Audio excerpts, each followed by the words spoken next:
تو وہ لوگ کہنے لگے کہ آیا آپ ہم کو مسخر بناتے ہیں؟ موسیٰ علیہ السلام نے فرمایا نعوذ باللہ، جو میں اسے جہالت والوں کا سا کام کروں۔ وہ لوگ کہنے لگے کہ آپ درخواست کیجئے اپنے رب سے کہ ہم سے بیان کرے کہ اس بیل کے وصفات کیا ہے۔ آپ نے فرمایا، آپ نے مطلب کہ موسیٰ علیہ السلام نے فرمایا کہ وہ یہ فرماتے ہیں، یعنی اللہ تعالیٰ یہ فرماتے ہیں کہ وہ ایسا بیل ہو کہ نہ بالکل بوڑھا ہو نہ بہت بچہ ہو، بلکہ بھٹا ہوا دونوں عمروں کے واسطہ میں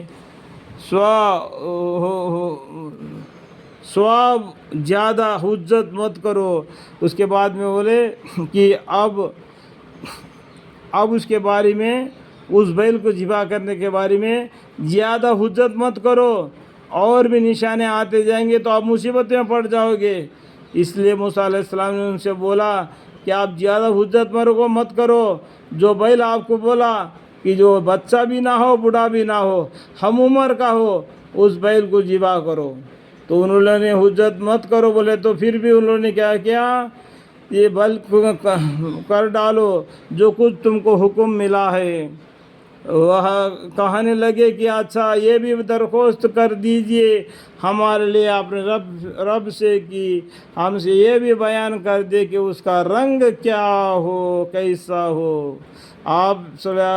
نے موسیٰ علیہ السلام نے فرمایا کہ حق تعالیٰ اللہ تعالیٰ یہ فرماتے ہیں کہ وہ ایک زردہ رنگ کا بیل ہو۔ زردہ رنگ جو گھیو کا رنگ ہوتا ہے نا، زردہ رنگ کا بیل ہو۔ اللہ وہ آپ معلوم کر لو کہ زردہ رنگ کیا ہے۔ زردہ رنگ کا بیل ہو جس کا رنگ تیز زردہ ہو، کہ نہ یہ تیز زردہ ہو کہ ناظرین کو فرحت بخش ہو، یعنی دیکھنے والوں کو اس کا رنگ اچھا معلوم ہو، اور بھچڑا بھی ہو، اور کم سن بھی نہیں اور بوڑھا بھی نہیں۔ کہنے لگے کہ آپ کے بار اور ہمارے خاطر اپنے رب سے دریافت کر دیجئے کہ ہم سے بیان کرے کہ اس کے وصفات کیا کیا ہو، کیونکہ ہم کو اس بیل میں قدر تباہی، اور ہم ضرور انشاءاللہ آپ کے بعد ٹھیک سمجھ جائیں گے۔ موسیٰ علیہ السلام نے جواب دیا کہ حق تعالیٰ اللہ تعالیٰ یوں فرماتے ہیں کہ وہ نہ طویل میں چلا ہوا ہو، یعنی جو زمین کو جودا نہیں، یعنی بیل کو جو کھاندے پر لکڑی لگا کے زمین کو جوت کے بیج ڈالتے ہیں نا، اس طریقے سے اس کو زمین کا کام نہیں لیا گیا ابھی تک، اتنا کم عمر میں ہے،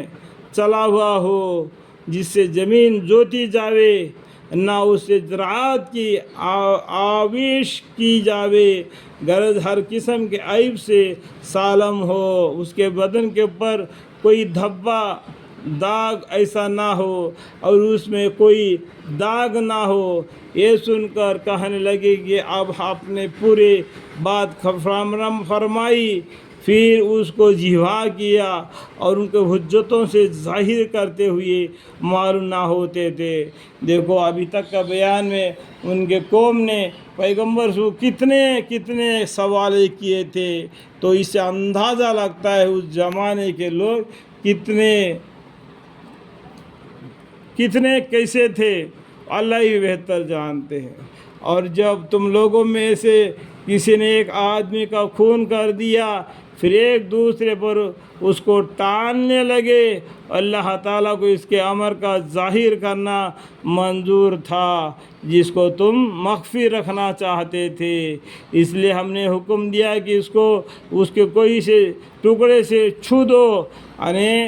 اس بچڑے کو اس کو ذبح کر ڈالو۔ اس میں کسی ایک نے خون کیا اور ایک دوسرے پر ٹال رہے تھے، جب خون کیا آدمی معلوم نہیں پڑ رہا تھا، اس لیے اس بیل کو ذبح کر دیا۔ ذبح کرنے کے بعد میں اس کا کوئی سے ایک ٹکڑے کو چھو کے پوچھو کہ وہ قاتل کون ہے، اور اس طرح حق تعالیٰ قیامت میں مردوں کو زندہ کر دے گا۔